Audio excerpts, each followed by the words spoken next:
Hola, ¿qué tal? Soy Rebeca Ramírez Hernández, una de las coordinadoras del Club de Lectura de la Caja Costarricense de Seguro Social. En el club leímos el libro de Adolfo Quesada Chanto, La muralla de Dios. Y luego de la lectura, tuvimos muchas inquietudes por muchos eventos que se presentan en la novela que nos hacen pensar un poco en el ambiente político de no solo de Costa Rica, sino de varios países latinoamericanos e incluso en otros países. Por este motivo, invitamos a Mónica Ulloa Gómez, quien es historiadora, es magistra, tiene una maestría en historia aplicada, es especialista en el fenómeno religioso, acercándose desde las perspectivas de la historia, la política y la religión. Es profesora en la Universidad de Costa Rica e investigadora en Claxo. Tiene múltiples publicaciones sobre el tema de la intersección entre la religión y la política. Mónica, muchas gracias por acompañarnos este ratito.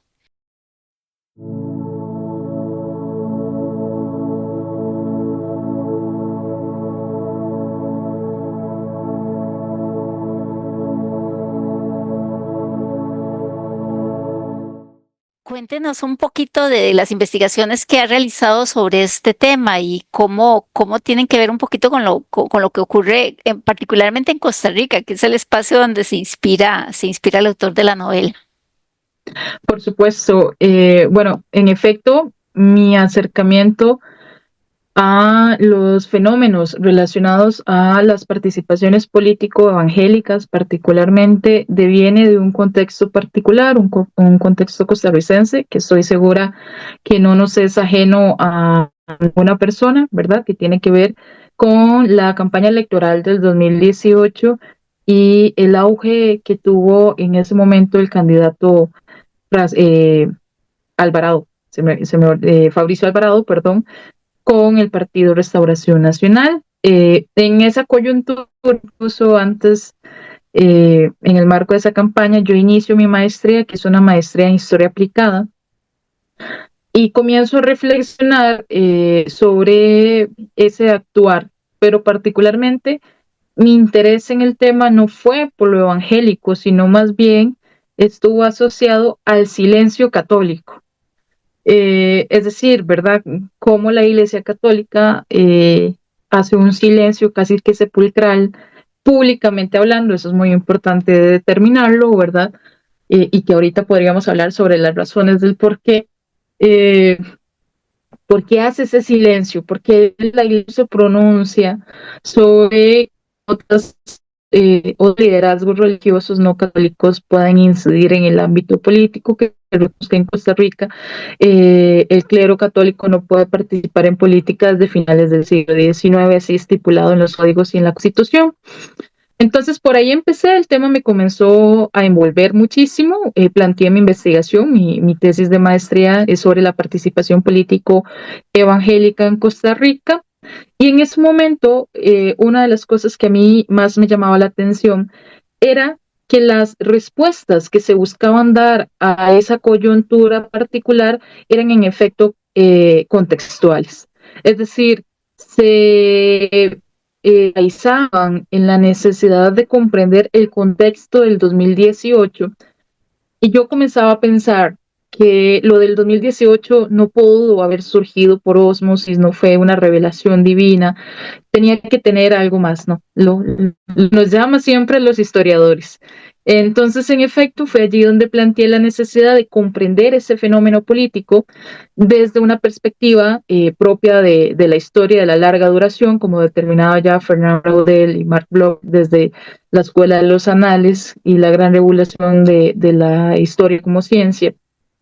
Entonces había algo más y que incluso ese algo más atrás ni siquiera correspondía a algo político, sino a algo religioso y posiblemente algo social, y en efecto así fue, así me involucré.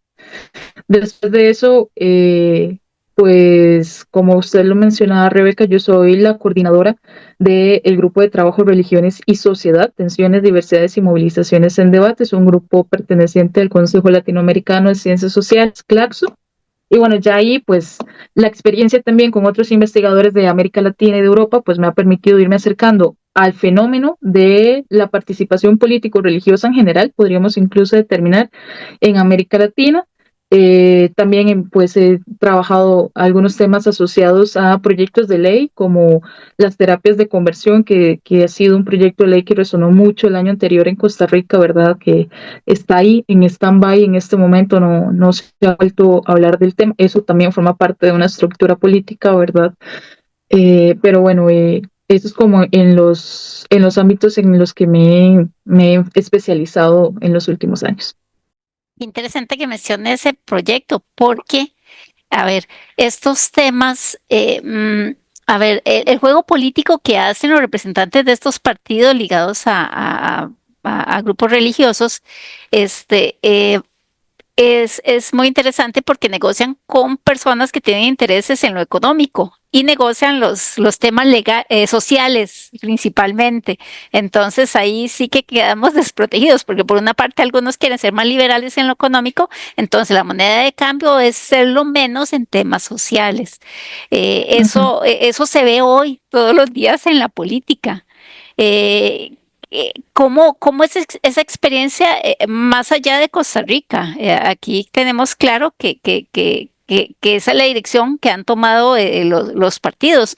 ¿Qué le cuentan ahí en Claxo los otros investigadores sobre lo que ocurre también en otros países?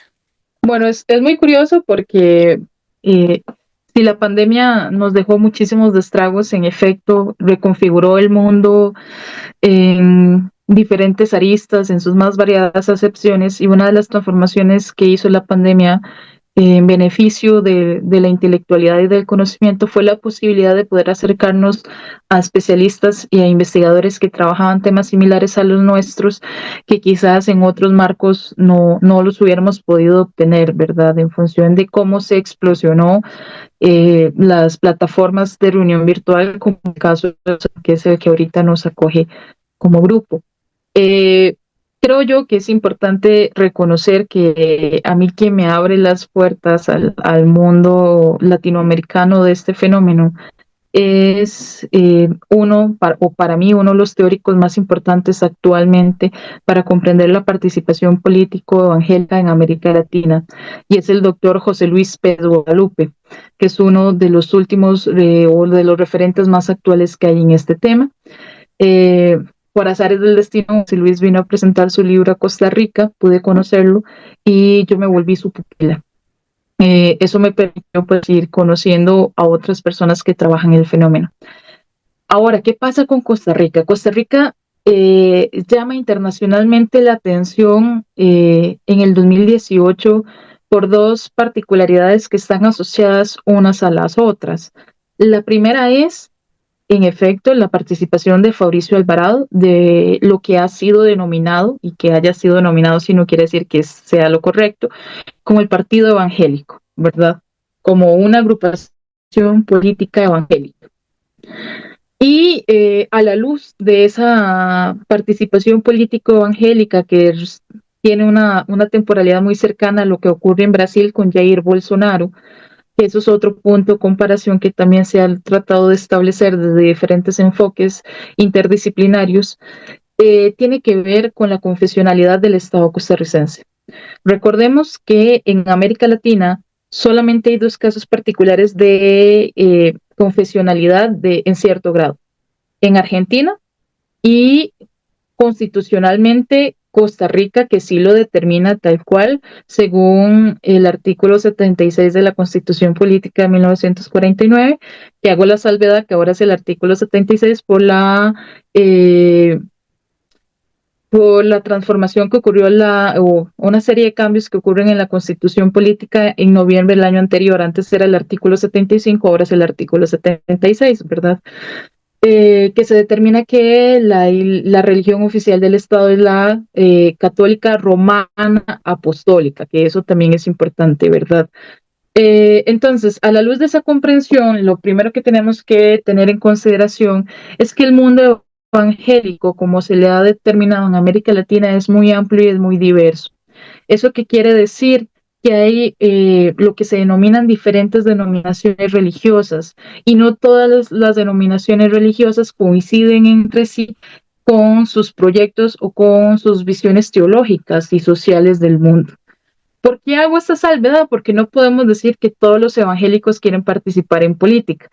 Eso sería erróneo, ¿verdad? Y lo que nos encontramos tendencialmente en América Latina, en diferentes países, es que son las denominaciones pentecostales y su variación o su desarrollo neopentecostal las que han incidido políticamente en los países de la región, ¿verdad? Entonces, eso nos sitúa en una o en grupos denominacionales específicos que tienen una serie de características que les permite o que les abre las puertas para pensar y plantear el mundo social, ¿verdad? El mundo político, desde otra perspectiva que no es la misma necesariamente con la que comulgan otras denominaciones evangélicas y protestantes.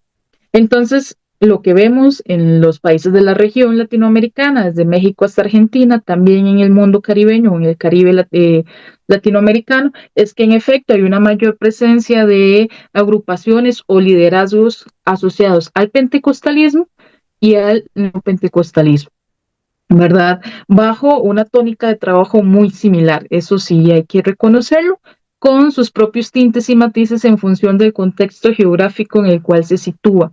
Esos tintes y matices y esas participaciones en los diferentes países latinoamericanos está directamente asociado con la forma en cómo se introducen esos movimientos religiosos a un país determinado, que en el caso de Costa Rica tiene una lógica de expansión diferente a lo que sucede en otras regiones, ¿verdad?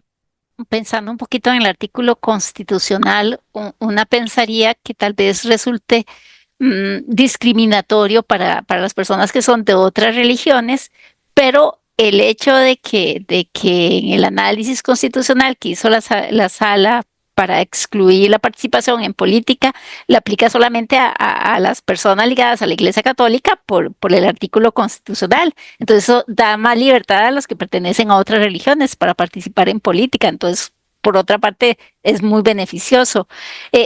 Mencionaba que son estas corrientes, la pentecostal y la neopentecostal, las que tienen ese interés en participación en política.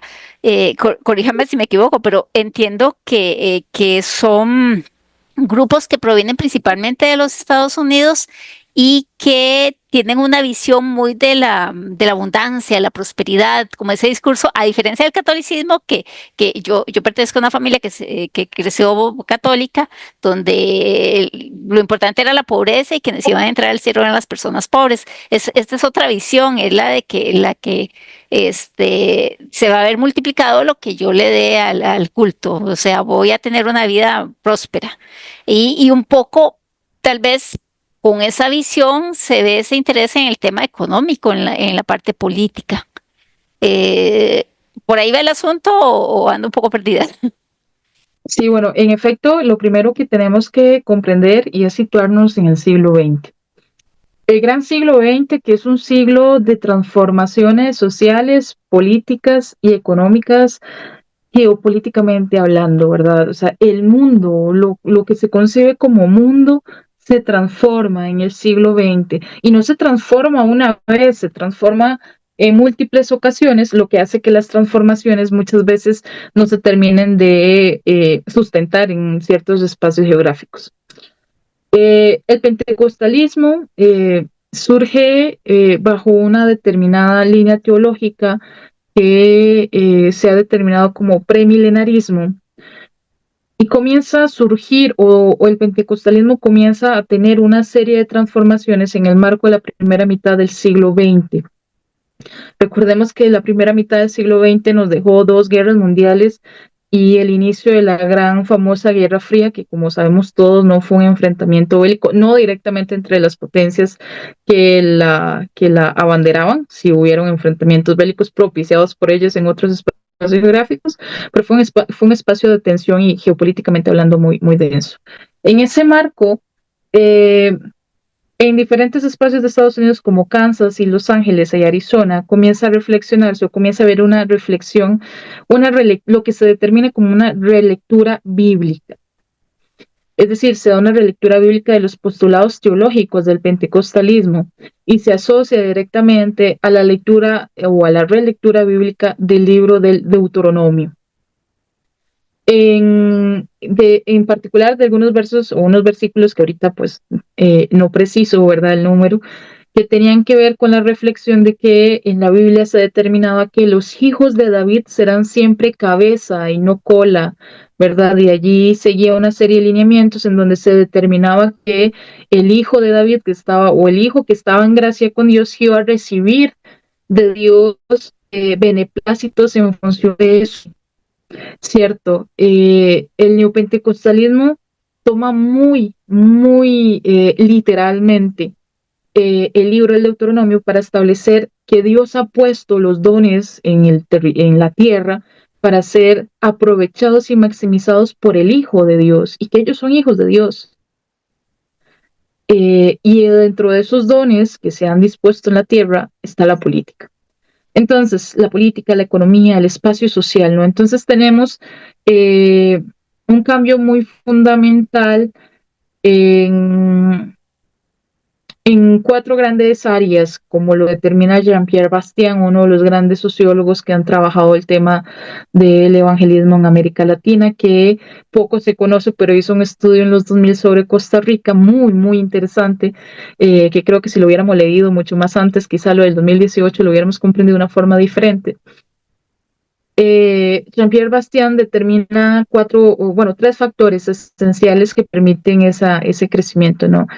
Y uno de ellos, en efecto, tiene que ver con el de pasar del espacio privado al espacio público. El neopentecostalismo se basa en esa lectura, en esa relectura bíblica y comienza un postmilenarismo en donde se considera que el mundo está hecho para que los hijos de Dios lo aprovechen y lo maximicen en función de que se establezcan naciones para Dios. Y aquí es donde comienza a aparecer la noción principal de nación cristiana. ¿Qué significa ser una nación cristiana? La nación cristiana es la que es liderada y gobernada por hijos de Dios bajo la ley de Dios. Esa es la corriente política del neopentecostalismo que se determina como la teología del reconstruccionismo. Veamos la importancia, ¿verdad?, de la palabra reconstruccionismo, de reconstruir. Hay que reconstruir la tierra de Dios en función de lo que Dios ha determinado. Y la otra gran característica que usted ya lo mencionaba, Rebeca, tiene que ver con la teología de la prosperidad. Que la teología de la prosperidad, pues en efecto hay que comprenderlas del sistema mundo capitalista, ¿verdad? En el que se determina, existe toda una teología y una doctrina en la que no voy a sumergirme en este espacio, pero que se fundamenta en el hecho que eh, entre más aporte o más beneficio económico se le pueda dar a la misión de Dios, mejor van a ser las retribuciones de Dios hacia usted. Y aquí tiene mucho que ver también la culpa, ¿verdad? ¿Por qué? Porque si usted retribuye económicamente para la misión de Dios en la tierra, pero esa retribución o esa contribución suya no ha sido retribuida en centenares o millares, como muchos líderes religiosos así lo determinan en sus cultos, el que tiene el problema es usted. ¿Por qué? Porque entonces usted no le está creyendo, usted no está dando con fe. Lo cual, pues en efecto, en una persona muy religiosa jamás va a reconocer, ¿no?, que el hecho que le esté dando 1 millón de colones al mes y que no se le retribuyan 5 millones de colones al siguiente mes, porque no cree bien, ¿no? Que incluso, ¿qué significa creer bien? En el mundo religioso, pues es un concepto muy común, ¿verdad? Es que usted no cree como debe creer. Bueno, ¿cómo se supone que hay que creer? Bueno, para eso son las doctrinas que se supone que son los marcos que establecen cómo debe creer un creyente. Pero que, bueno, por esa línea va. Entonces, en síntesis, resumiendo, encontramos los postulados de la teología o del neopentecostalismo entre las grandes teologías, conocidas como las 3T. La teología de la prosperidad, una a la que no me he referido, que es la teología de la batalla espiritual, que ahorita les explico, y la teología del reconstruccionismo. La primera Una visión muy economicista, y la segunda muy social, espacio público, y la tercera muy política. Y me voy a remitir a la teología de la batalla espiritual, porque además me imagino que si alguno escuchó la famosa canción de Batalla Espiritual de Mauricio Alvarado, se estará imaginando en este momento el soundtrack de la canción de Batalla Espiritual que se volvió famosa en el 2018 en el marco de estas coyunturas políticas. En batalla espiritual me encuentro, el enemigo quiere acechar, pero tengo la armadura puesta y lo voy a derrotar. El pentecostalismo clásico parte de una de las esencialidades que es el exorcismo, eliminar lo malo del cuerpo de Dios, ¿verdad? No bajo la visión de las películas ahí de terror, ¿verdad? Que tiene un demonio dentro y todo lo demás. Es decir, sacar lo malo, sacar al enemigo del cuerpo del creyente. Esto se traslapa desde una visión al neopentecostalismo y se traslapa al espacio público bajo la condición de que hay que sacar al enemigo de Dios del sistema mundo. Es decir, para poder ser una nación cristiana, nos devolvemos de nuevo al concepto que les remitía anteriormente.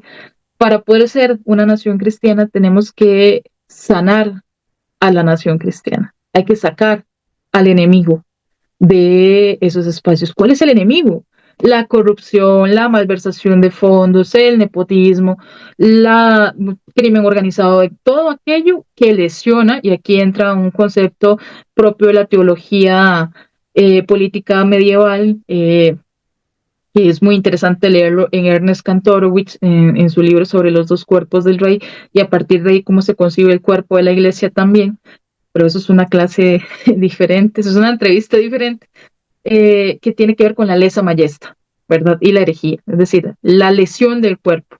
Entonces hay que sacar esos enemigos que lesionan el cuerpo de Dios y que imposibilitan la concreción de la nación cristiana.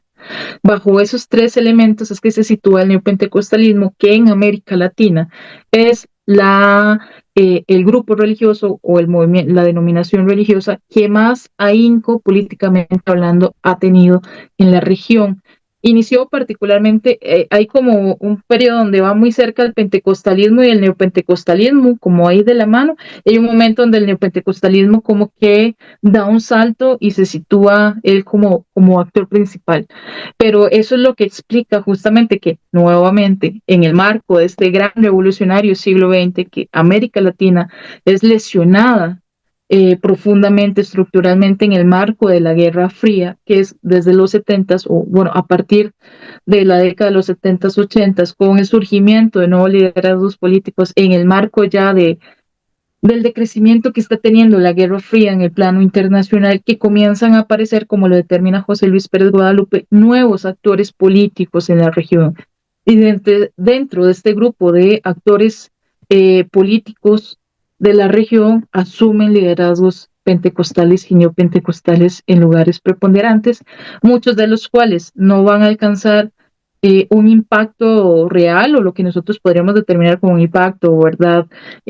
Presidente de la República, etcétera, etcétera, pero sí comienzan el camino que va a propiciar que en el contexto actual en el que yace América Latina y particularmente la coyuntura del 2018, que fue una serie de elementos a nivel regional, permitieran o estén permitiéndose la representatividad pública y política de ciertos liderazgos de corte neopentecostal en el espacio público y en el espacio político, que son diferentes también.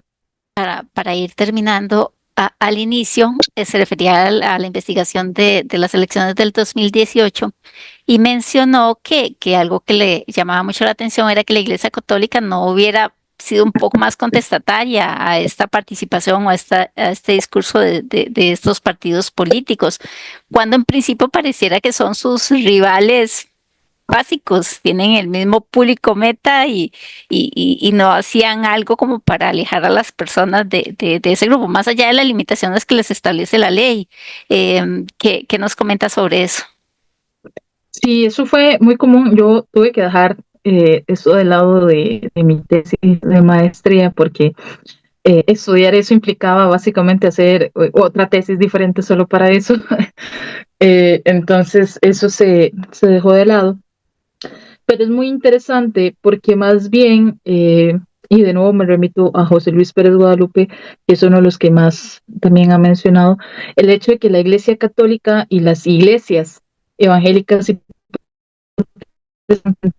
el pentecostalismo está ahí como en una esfera que no se cree evangélico, no se cree protestante, está ahí como en un espacio, ¿verdad?, flotante, que tiene que ver con que ellos se veían enemigos por una razón, usted ya la determinó.